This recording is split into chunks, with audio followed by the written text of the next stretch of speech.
Hi, welcome back to Christine's Home Affairs. I've got a simple project for you today, and it's also a very cost-effective one as well. This one shouldn't cost you anything at all. I have an old doona cover here. I'm going to be cutting this up and showing you how to make a storage compartment for underneath your sewing machine. So you'll have a piece of fabric sitting on the top, another piece of fabric draped down. You'll be able to use it to collect your rubbish and keep your tools in there as well.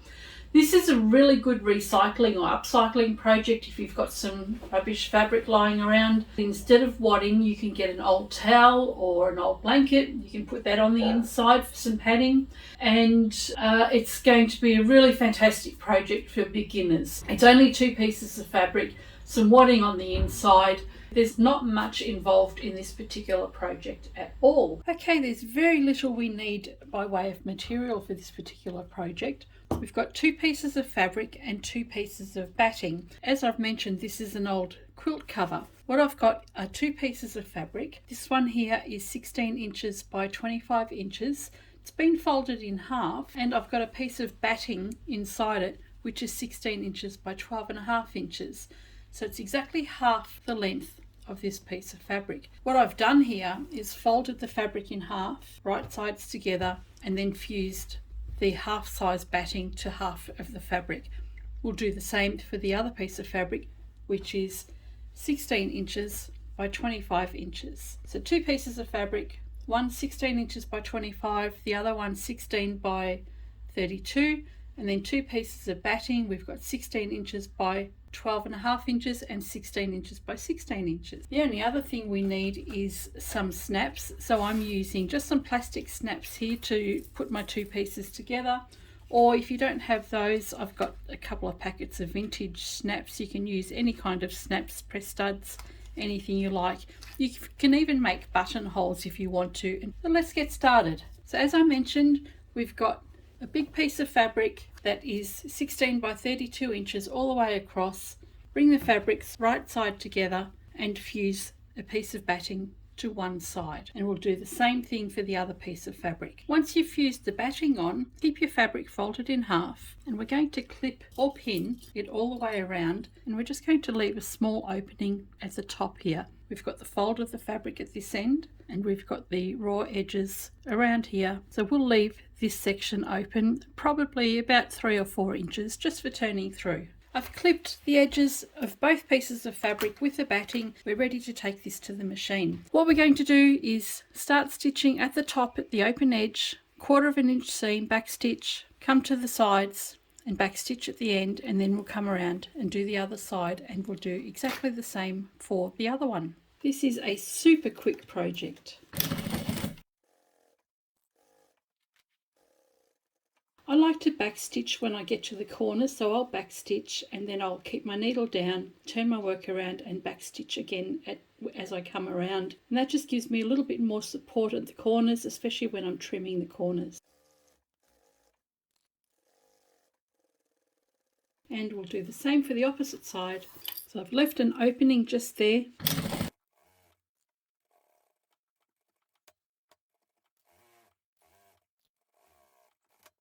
Okay, that one's secured, and we'll do the same for the other piece.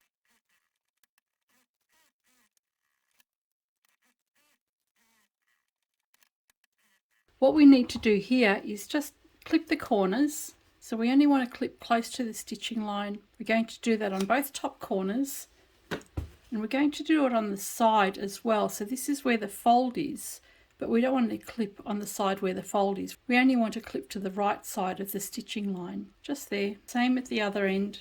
This is the fold, and on the other corner, which is both raw edges, we can trim that, and we can turn this through.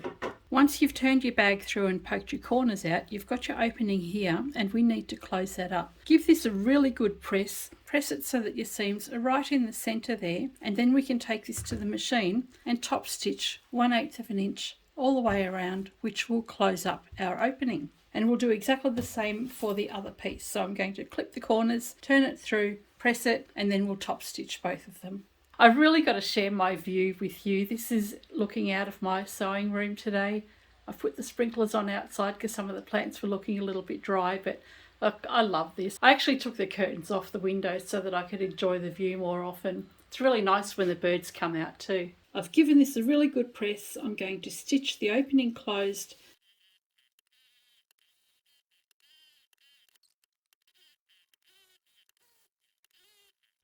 Okay, we've top stitched both our pieces.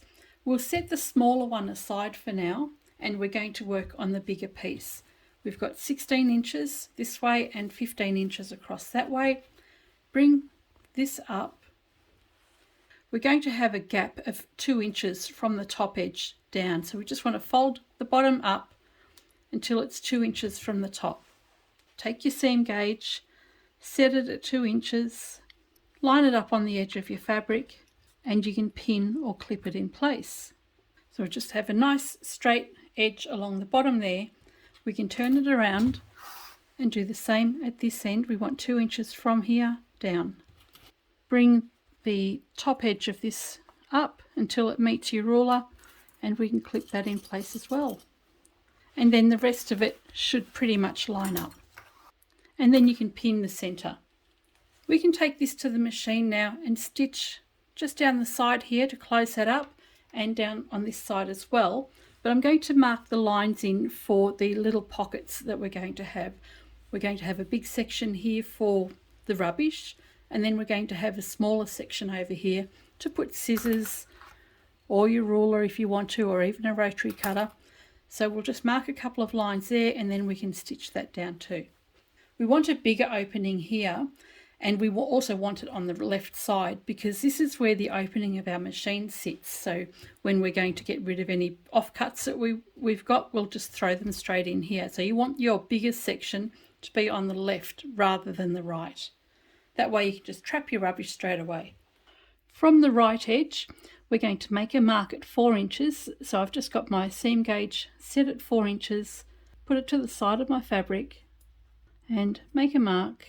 And you want to use something that isn't going to leave a trace, especially on white fabric like this one. I've got a drawn line just there at 4 inches. Then I'm going to make another one at 1.5 inches. I'm just going to come from the side edge. I've got one pocket here that is 1.5 inches from the side edge, and then this one that is 4 inches from the outside edge. This will obviously be a much smaller pocket because we have to put our seam down on the side. It'll be big enough to fit a little slide ruler like this or your pens, and then this one here will be big enough for your scissors. What we can do now is go and stitch this, reinforce the stitching at the top end and at the bottom, and we'll do the same on the other side, and then we'll come back and do the same for these sections here. And then the bottom part is almost finished. Take your other piece of fabric. Now this is the one that's going to be sitting straight underneath the machine, so it's your base. So along the bottom of the long edge, we're just going to mark a line that is 2 inches from the bottom. So we'll take our seam gauge and we'll mark 2 inches from the bottom edge. I've got my line inside there, just a really faint blue line inside there. All I'm going to do is a row of top stitching just down the edge there, and this is going to be the flap which the bottom of the bag will connect to. We'll do a row of top stitching on our base first. That will just help our fabric fold down. Next we're going to top stitch the side edges first, and then we'll come and do the inside pockets. Remember to back stitch at this section here because this will be a stress point, and we'll do the same for the pocket sections as well.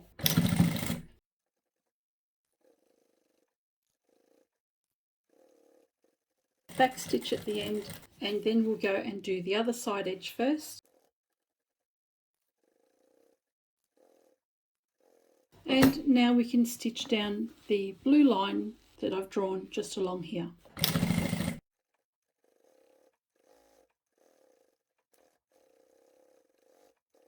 Now on the bottom piece, I think it'll actually look nicer if you go and top stitch along the bottom edge as well. It'll just help eliminate some of that rippling in the fabric.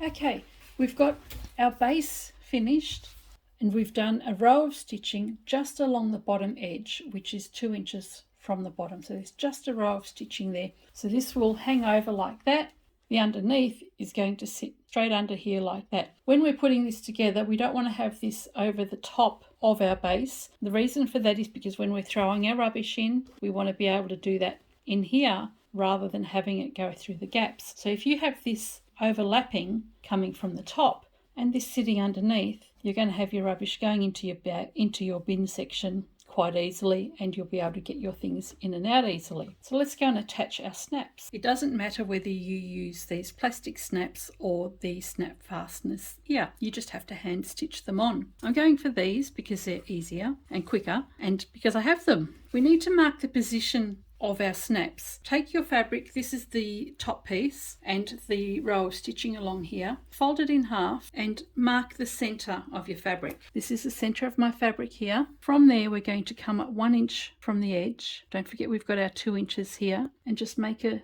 mark just in there. So 1 inch up at the center of your fabric. We're going to come up 1 inch on the outside edge as well, and we're going to come in, I'd say, about 1/2 inch from the edge. And we'll do the same at the other end. There's the position of 3 of my snaps. Then we want to find the center of that. If you have an awl, the easiest way to find the center is stick your awl in this center section here, poke it right through and go to the other side where we've made a mark as well. Bring the awl up through the center there. And what we've done here is we've created the hole for our snap, but we've also found the center position for the other snap. Then we can take the awl, make sure it's 1 inch from the top. You can place your awl in there and then come to the other side, fold your fabric in half, line up the side edges and poke a hole right through. Then all we need to do is one for the last one. I've marked my hole for the 5 snaps that I'm going to be placing. Now if you're using press studs, don't bother putting a hole in your fabric because you don't need to. You just stitch your press studs on. We've got our holes marked along the top there, and this is the base. Place your base over the top, leaving 1/2 inch as an opening just here. Line up your fabric, and you can line it up with some clips or pins. We've got the base of our bag with a little fold over at the bottom pinned together. You can see I've got my holes in my fabric just there that I did earlier. We can take the awl and go straight through those holes now and come through the other side. Keep your fingers out of the way behind. You can see at the back there, this is about 1/2 inch to 3/4 inch from the top, and I've marked my hole there, so my snaps are going to line up nicely. And do the same for the rest of the holes. I've got my holes marked on my bottom piece of fabric, and now we can put the snaps together. If you're using the press studs, you can go ahead and snap and stitch them down now. Okay, I've got the top piece here. Take your snaps and pop the flat side over the top. So we want the flat side to be visible from the top, and then we'll take the other side, press it together, and we can take our tool and press that together. And we'll repeat that for the others. Those are done for the base, and we can go and do the one for the bottom now. So we've got this one here. We want the flat side to come in from underneath. We've got our pocket opening here. We'll turn this around and we'll put the flats on the back. Okay, there we go. We've got the base and the bag completely finished. It's just a matter of putting the snaps together, and we can place this underneath our machine. So here we go. I've got an old machine out that I've got to fix up one of these days. There's the base with your fold over flap and your press studs just in along the top there, and you've got your opening to put all your rubbish in as you're sewing, so you can just throw all your threads straight down there, scissors in there. You can put a ruler in there, you can put a pen in there, and then when you're finished, if you've got a bag full of rubbish in here, just take your things out, and it's just a matter of undoing the snaps, and then you can take this to the bin and dispose of all your waste. And if you don't want to have that, you can just have this sitting on underneath your machine as a flat by itself. So there we go. How do you like this one? It was a really simple project, certainly something that a beginner could do with just 2 pieces of fabric and a little bit of wadding, and it doesn't take long at all. Catch you next time.